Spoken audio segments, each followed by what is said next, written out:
PSC പരീക്ഷാ ക്രമക്കേടുമായി ബന്ധപ്പെട്ട യുവമോർച്ചയുടെ secretariat March അല്പസമയത്തിനകം തുടങ്ങും. LPST റാങ്ക് ഹോൾഡേഴ്സിന്റെ സമരത്തിന് പിന്തുണയുമായാണ് ആശാ ഹെൽത്ത് വർക്കേഴ്സ് അസോസിയേഷൻ രംഗപ്രവേശം ചെയ്തിരിക്കുന്നത്. അല്പസമയത്തിനകം സെക്രട്ടേറിയറ്റിന് മുന്നിലെ സമരപ്പന്തലിലെത്തി ഐക്യദാർഢ്യം അറിയിക്കും. വിവരങ്ങളുമായി ദിലീപ് കുട്ടിച്ചൽ ചേരുകയാണ്. ദിലീപ്, PSC പരീക്ഷാ ക്രമക്കേടാണ് നമ്മളെല്ലാവരും ചർച്ച ചെയ്യുന്ന വളരെ പ്രധാനപ്പെട്ട വിഷയത്തിൽ യുവമോർച്ചയുടെ സെക്രട്ടേറിയറ്റ് മാർച്ച് എപ്പോഴാകും തുടങ്ങുക? എന്തൊക്കെ ആവശ്യങ്ങളാകും ഉന്നയിക്കുക?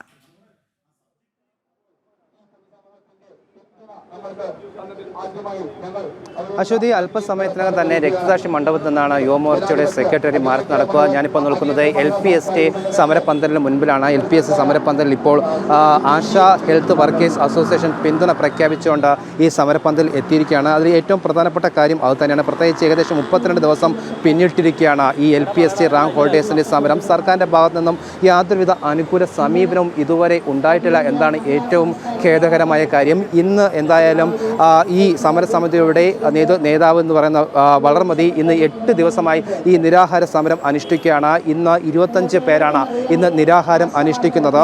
ഏകദേശം സർക്കാരിൻ്റെ ഭാഗത്തുനിന്ന് ഒരു കത്ത് മാത്രമാണ് നിലയിൽ ഇവർക്ക് ലഭിച്ചിരിക്കുന്നത്. എന്തായാലും ഇതുമായി ബന്ധപ്പെട്ട ഈ ഉദ്യോഗാർത്ഥി നമ്മോടൊപ്പം ചേരുകയാണ്. ഇപ്പോൾ വെറും ഒരു കത്ത് മാത്രമാണ് ലഭിച്ചിരിക്കുന്നത്. അതും സമരം അവസാനിപ്പിക്കണമെന്നും മാത്രമാണ് അതിൽ ഉന്നയിക്കുന്നത്. എങ്ങനെയാണ് സമരവുമായി മുന്നോട്ട് പോകുന്നത്? ഇന്ന് 25 ദിവസം നിങ്ങളുടെ ഉദ്യോഗാർത്ഥികൾ നിരാഹാര സമരം അനുഷ്ഠിക്കുകയാണ്. അപ്പോൾ എങ്ങനെയാണ് പ്രതീക്ഷ? തീർച്ചയായും ഞങ്ങൾക്ക് ഒരു കത്ത് മാത്രമാണ് കിട്ടിയുള്ളത്. കാരണം കത്തിൻ്റെ ഉള്ളടക്കത്തിൽ ഞങ്ങൾ സർക്കാരിനോട് എന്താവശ്യപ്പെട്ടുവോ അതുമായി ഒന്നും തന്നെ പരാമർശിച്ചിട്ടില്ല. അപ്പോൾ ഒന്നും തന്നെ പരാമർശിക്കാത്ത ഒരു കത്തുമായി ഇവിടെ വന്നതിൽ എങ്ങനെയാണ് ഞങ്ങൾ സമരം നിർത്തുക? കാരണം ഞങ്ങൾക്ക് വേണ്ടത് വെറും ഒരു കത്തല്ല, ശാശ്വതമായ പരിഹാരങ്ങളാണ്. ഞങ്ങൾ വെറും ഒരു കത്തിനോ ഒപ്പിനോ സീലിനോ വേണ്ടിയല്ല ഞങ്ങളിവിടെ സമരം ചെയ്തത്. ഞങ്ങളുടെ പ്രശ്നങ്ങൾ പരിഹരിക്കണം. അപ്പോൾ ഞങ്ങളിപ്പോഴും പറയുന്നത് ഞങ്ങൾ ആരോടും വെല്ലുവിളിക്കാനോ ശത്രുതയിലോ അല്ല. ഞങ്ങൾക്ക് വേണ്ടത് ക്രിയാത്മകമായ ചർച്ചകൾ നടന്നുകൊണ്ട് ഈ പ്രശ്നത്തിന് ശാശ്വതമായ ഒരു പരിഹാരം സർക്കാർ കാണണമെന്നാണ്. ഞങ്ങൾ സർക്കാരിനെതിരല്ല, ഞങ്ങൾ ഈ സിസ്റ്റത്തിനാണ്. സിസ്റ്റം നടത്തുന്നവർ സൂചിപ്പിക്കുന്ന 2 മാസത്തിനകം പ്രശ്നം പരിഹരിക്കാമെന്നല്ലേ? അപ്പോൾ എങ്ങനെയാണ് അത് വിശ്വസിക്കാൻ പറ്റുന്നതാണ്? ഞങ്ങൾ വിശ്വാസത്തിന്റെ പ്രശ്നമല്ല. അതായത് ഇത് ഒരൊറ്റ മന്ത്രിസഭ കൊണ്ട് തീർക്കാവുന്ന കാര്യമേ ഉള്ളൂ. കാരണം കഴിഞ്ഞ 2022-23 കാലഘട്ടത്തിൽ അധ്യയന വർഷത്തിൽ എയ്ഡഡ് സ്കൂളുകളിൽ തസ്തിക നഷ്ടപ്പെട്ടപ്പോൾ 1:45 എന്നുള്ളത് എയ്ഡഡ് സ്കൂളിന് തസ്തിക നഷ്ടം സംഭവിക്കുന്നിടത്ത് മാത്രമായി 1:40 ആക്കി കൊടുത്തിട്ടുണ്ട്. സർക്കാർ സ്കൂളിൽ അത് കിട്ടിയിട്ടില്ല. അപ്പോൾ അത് ഞങ്ങൾ പറയുന്നത് ഈ സാഹചര്യത്തിൽ 1:30 എന്നുള്ള LP സ്കൂളിലെ അനുപാതം കുറച്ചുകൊണ്ട് 1:25 എന്നാക്കിക്കൊണ്ട് സർക്കാർ സ്കൂളിൽ എവിടെയൊക്കെ ഡിവിഷൻ നഷ്ടപ്പെട്ടുവോ അവിടെ മാത്രം നിർത്തുക. പിന്നെ ഞങ്ങൾ പറയുന്നത് റാങ്ക് ലിസ്റ്റിൻ്റെ കാലാവധി നീട്ടിക്കൊണ്ട്, കാരണം ഞങ്ങൾക്ക് 2 അധ്യയന വർഷങ്ങൾ നഷ്ടപ്പെട്ടു.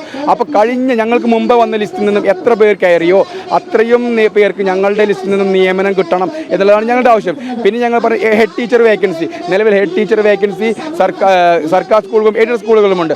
അപ്പോൾ അത് ഞങ്ങൾക്ക് തന്നുകൊണ്ട് PSC റാങ്ക് ഹോൾഡേഴ്സിന് തന്നുകൊണ്ട്, കാരണം ഇപ്പോൾ അവിടെ നടക്കുന്നത് താൽക്കാലിക നിയമനങ്ങൾ, അപ്പോൾ അവിടെ ഞങ്ങൾക്ക് തരണം. പിന്നെ ഞങ്ങൾ പറയുന്നത് 1:1 എന്ന് പറയുന്ന എയ്ഡഡ് സ്കൂളുകളിൽ അധിക തസ്തികകൾ വരും. ആദ്യത്തെ തസ്തിക സർക്കാരിനും രണ്ടാമത്തെ തസ്തിക മാനേജ്മെൻറ്റിനുമാണ്. അപ്പോൾ ആദ്യത്തെ തസ്തികയിൽ നിയമിക്കേണ്ടത് സർക്കാർ സ്കൂളുകളിൽ നിന്നും തസ്തിക നഷ്ടപ്പെടുന്നവരെയാണ്. അപ്പോൾ അവിടെ അങ്ങനെ നഷ്ടപ്പെടുന്നവരും ഉണ്ടായിട്ടില്ല. കാരണം ആലപ്പുഴയിൽ 32 അധ്യാപകർക്ക് ഡിവിഷൻ നഷ്ടപ്പെട്ടപ്പോൾ അവരെ പുറത്താക്കുകയാണ് ചെയ്തത്. പിന്നെ കൃത്യമായ പ്രക്ഷോഭങ്ങളിലൂടെയാണ് അവർ തിരിച്ചെടുത്തത്. അപ്പോൾ അതിലും ഞങ്ങൾക്ക് PSC റാങ്ക് ഹോൾഡേഴ്സിന് നിയമനം നൽകിക്കൊണ്ട് നിയമനം നൽകണമെന്ന്. അപ്പോൾ ഇതിലൊന്നും സർക്കാരിന് 1 രൂപയുടെ അധിക ബാധ്യത വരുന്നില്ല. അപ്പോൾ പിന്നെ എന്തിനാണ് 2 മാസം എന്നുള്ളതാണ് ഞങ്ങളുടെ ചോദ്യം.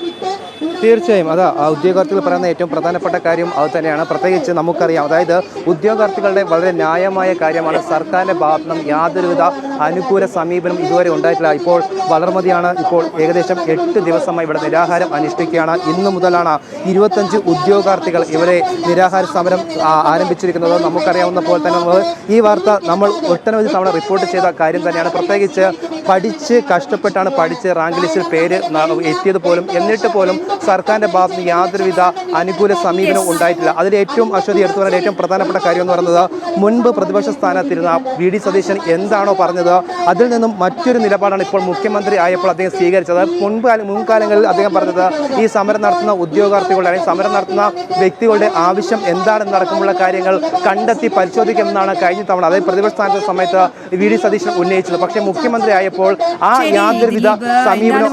ദൃശ്യങ്ങളൊക്കെ ഏറെ ഞെട്ടിപ്പിക്കുന്നത് തന്നെയാണ്. നിരാഹാരം കിടക്കുന്നവരുടെ ആരോഗ്യാവസ്ഥയ്ക്ക് അതീവ മോശമായി തുടരുകയാണ്. അപ്പോഴും ഒരിറ്റ് വെള്ളം പോലും അവർ കുടിക്കാൻ തയ്യാറാകുന്നില്ല. ട്രിപ്പ് അടക്കം ഇട്ടുകൊണ്ടാണ് സെക്രട്ടേറിയറ്റിന് മുന്നിൽ ഇപ്പോഴും അവരുടെ സമരം മുറിക്കാതെ അവിടെ കാത്തിരിക്കുന്നത്. സർക്കാരിൽ നിന്നും നീതി പ്രതീക്ഷിച്ചുകൊണ്ടാണ് ഒരു പറ്റം വിദ്യാർത്ഥികൾ അവിടെ ഇങ്ങനെ സെക്രട്ടേറിയറ്റിന് മുന്നിൽ നിരാഹാരം ഇടിക്കുന്നത്. ഇനിയെങ്കിലും കണ്ണു തുറക്കൂ സർക്കാരെ എന്ന് കേരളം ഒട്ടാകെ വിളിച്ച് പറയുകയാണ്. എന്തിനാണ് ഇത്ര അമാന്തത? ഏറ്റവും പ്രധാനപ്പെട്ട വിവരങ്ങളാണ് ദിലീപ് കുറ്റിച്ചൽ ഇപ്പോൾ പങ്കുവച്ചത്.